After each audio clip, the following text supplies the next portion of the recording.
नमस्कार। राजनीति को अक्सर लोग नारों और रैलियों का खेल समझते हैं, लेकिन असल में ये शासन के लिए डेटा इंजीनियरिंग का एक विज्ञान है। देखिए, हमारा काम यहाँ किसी व्यक्ति या किसी पार्टी पर टिप्पणी करना नहीं है। हमारा मकसद है सिस्टम को समझना, उस आवाज को डिकोड करना जो सीधे जमीन से उठती है। तो आज हम हिमाचल प्रदेश के कसौली विधानसभा क्षेत्र के 2022 के नतीजों का एक गहरा विश्लेषण करेंगे।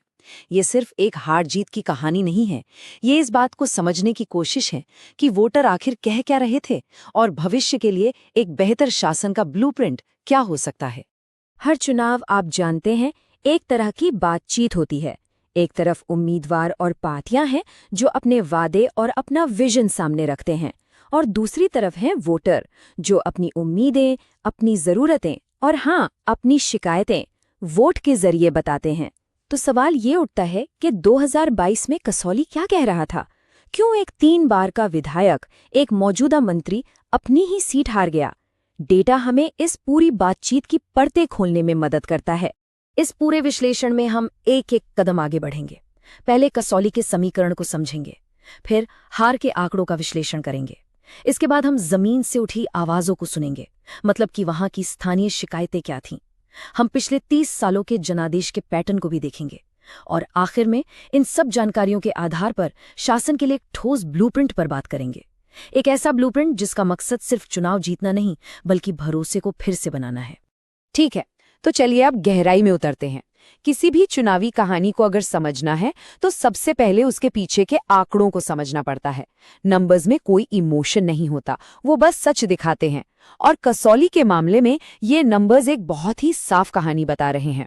ये है पहला और सबसे अहम आंकड़ा, हार का अंतर 6,768 वोट। सोचिए, ये कोई करीबी मुकाबला नहीं था जहां कुछ 100 वोटों से फैसला पलट जाए। नहीं, ये एक निर्णायक, एक फाइनल मैंडेट था।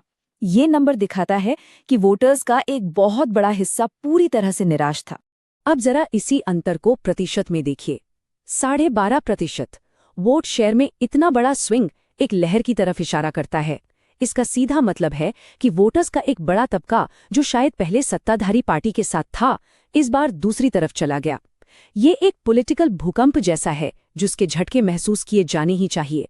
और एक और बात जो यहाँ वाकई दिलचस्प है, वो है वोटर टर्नआउट, 78.52%। ये एक बहुत ऊंचा आंकड़ा है।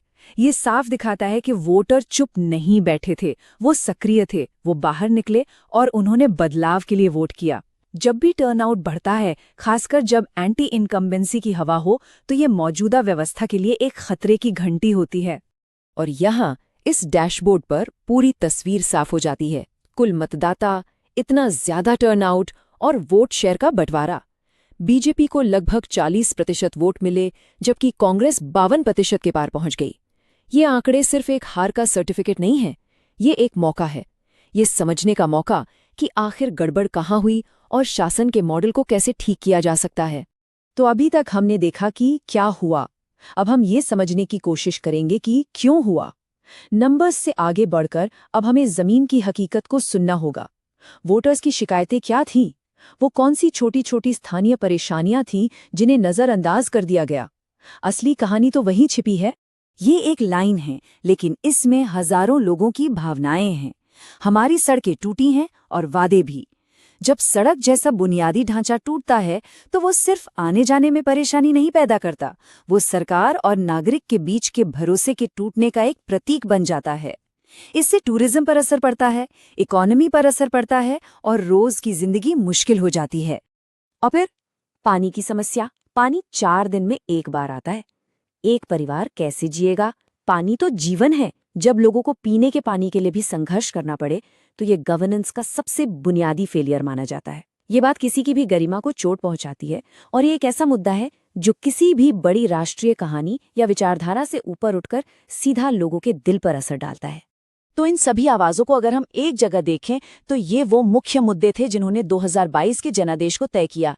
खराब सड़कें जिनसे टूरिज्म और रोज का आना जाना प्रभावित हो रहा था, पानी की भयानक कमी जिससे लगभग 25 गांवों के 25,000 से ज्यादा लोग परेशान थे, और 102 करोड़ की गिरी जल परियोजना जो एक बड़े वादे की तरह थी लेकिन जो पूरी नहीं हुई। इन सब ने मिलकर सत्ता के खिलाफ एक माहौल बना दिया। और जब ये चीजें नहीं मिलती तो ये सिर्फ असुविधा की बात नहीं रह जाती, ये लोगों के आत्मसम्मान और गरिमा से जुड़ जाती है, वही गरिमा जिसका वादा हमारे संविधान की बुनियाद में है।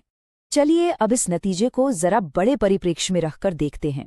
2022 में जो हुआ वो कोई अचानक हुई घटना नहीं थी, ये एक ट्रेंड का क्लाइमैक्स था जो कई सालों से बन रहा था। कसौली के पिछले 30 सालों के चुनावी इतिहास को देखने से हमें एक बड़ी तस्वीर मिलती है। इस टाइमलाइन पे नजर डालिए। 1993 में कांग्रेस काफी मजबूत थी। 2007 में बीजेपी ने एक बड़ी जीत के साथ यहां एक बड़ा बदलाव लाया, लेकिन उसके बाद क्या हुआ? 2012 में बीजेपी जीती तो सही, पर सिर्फ 24 वोटों से। 2017 में मार्जिन थोड़ा बढ़ा, लेकिन फिर भी सिर्फ 442 वोट। ये लगातार घटते मार्जिन ये चेतावनी के संकेत थे, ये बता रहे थे कि जमीन धीरे धीरे खिसक रही है। और 2022 में वो पूरी तरह खिसक गई जब कांग्रेस ने 52% से ज्यादा वोट शेयर के साथ सीट वापस जीत ली। तो हमने समस्या का विश्लेषण कर लिया है, हमने आंकड़ों को देख लिया, शिकायतों को सुन लिया और ऐतिहासिक पैटर्न को भी समझ लिया। अब सवाल ये है कि आगे का रास्ता क्या है। यहां हम सिर्फ समस्या बताकर नहीं रुकते, हम एक समाधान का ढांचा भी सामने रखते हैं। हम इसे चतुर्मुख सिद्धांत कहते हैं, एक 4 आयामी रणनीति। इसका पहला स्तंभ है नरेटिव, यानी कहानी। अब कहानी को वादों से हटाकर प्रदर्शन पर लाना होगा। सिर्फ ये कहने से काम नहीं चलेगा कि हम ये करेंगे, अब ये बताने पर फोकस करना होगा कि हमने ये किया है। खास तौर पर स्वास्थ्य और स्थानीय विकास जैसे क्षेत्रों में जो भी ठोस काम हुए हैं उन्हें सामने रखना होगा। लोगों को ये महसूस कराना होगा कि सरकार सिर्फ बातें नहीं करती बल्कि काम भी करती है। दूसरा स्तंभ है संगठन। देखिए, कोई भी राजनीतिक लड़ाई एक मजबूत जमीनी संगठन के बिना नहीं जीती जा सकती। इसका मतलब है बूथ लेवल की इकाइयों और कार्यकर्ताओं में नई जान फूंकना, उन्हें फिर से सक्रिय करना, उनसे लगातार बात करना और जमीन पर पार्टी की मौजूदगी को फिर से मजबूत बनाना। संगठन ही वो रीढ़ की हड्डी है जिस पर कोई भी चुनावी रणनीति खड़ी होती है। तीसरा स्तंभ है चुनावी रणनीति, जो सीधे सीधे उम्मीदवार पर केंद्रित है। यहाँ पर उम्मीदवार की साफ सुथरी छवि और एक मंत्री के तौर पर उनके अनुभव का इस्तेमाल करना बहुत जरूरी है। इन ताकतों का इस्तेमाल करके भरोसे को दोबारा बनाना होगा और किसी भी तरह की गलत जानकारी का मुकाबला करना होगा। वोटर्स के साथ उम्मीदवार के रिश्ते को फिर से जोड़ना होगा, उनकी विश्वसनीयता और उनके काम के रिकॉर्ड पर जोर देना होगा। और चौथा और आखिरी स्तंभ है संसाधन।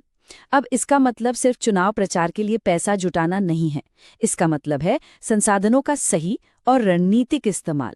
चुनाव से ठीक पहले उन विकास के कामों पर पैसा लगाना जो लोगों की मुख्य शिकायतों जैसे सड़क और पानी को सीधे तौर पर संबोधित करते हैं, ये दिखाने के लिए कि पार्टी सिर्फ वादे नहीं करती बल्कि काम करके भी दिखाती है। तो ठीक है, सिद्धांत तो अच्छी बात है, लेकिन उसे जमीन पर कैसे उतारा जाएगा? अब हम उस 4 स्तंभ वाली रणनीति को एक प्रैक्टिकल टाइम बाउंड प्लान में बदलेंगे। ये एक 90 दिन का वापसी प्लान है जिसका मकसद सिर्फ जनादेश वापस पाना नहीं बल्कि विश्वास जीतना है। ये 90 दिन की उल्टी गिनती है जिसे हमने कुछ साफ चरणों में बांटा है। पहले 30 दिनों में यानी D90 से D60 तक कार्यकर्ताओं में नई ऊर्जा भरना और सुनवाई यात्रा करना। अगले 30 दिनों में सड़क और पानी जैसे खास मुद्दों पर टारगेटेड कैंपेन चलाना। फिर D29 से D7 तक रैलियों और सोशल मीडिया से माहौल को और तेज करना। और आखिरी हफ्ते में जो वोटर्स अभी भी फैसला नहीं कर पाए हैं उनसे व्यक्तिगत रूप से मिलना और वोटिंग के दिन बूथ मैनेजमेंट को पक्का करना। और हाँ, इस पूरी प्रक्रिया में एक बात हमेशा याद रखनी चाहिए, मतदाता की गोपनीयता और उनकी सहमति ये सबसे ऊपर है। भारत का digital personal data protection framework भी इसी जिम्मेदार संवाद पर जोर देता है। तो आखिर में सवाल यही बचता है, क्या शासन के लिए बनाया गया एक डेटा ड्रिवन ब्लूप्रिंट राजनीति की सबसे कीमती चीज को फिर से बना सकता है? और वो है भरोसा, आंकड़े और रणनीतियां चुनाव तो जिता सकती हैं, लेकिन असली जनादेश वो तो भरोसे की नींव पर ही खड़ा होता है। ये चुनौती सिर्फ कसौली की नहीं है, ये हर उस लीडर की है जो सच में लोगों की सेवा करना चाहता है। अगर आप एक जनकेंद्रित नेता बनना चाहते हैं और अपने निर्वाचन क्षेत्र का उत्थान करना चाहते हैं, तो blueprintstrategies.ai से mgr@blueprintstrategies.ai पर संपर्क करें या 08042041602 पर कॉल करें। Purpose beyond politics.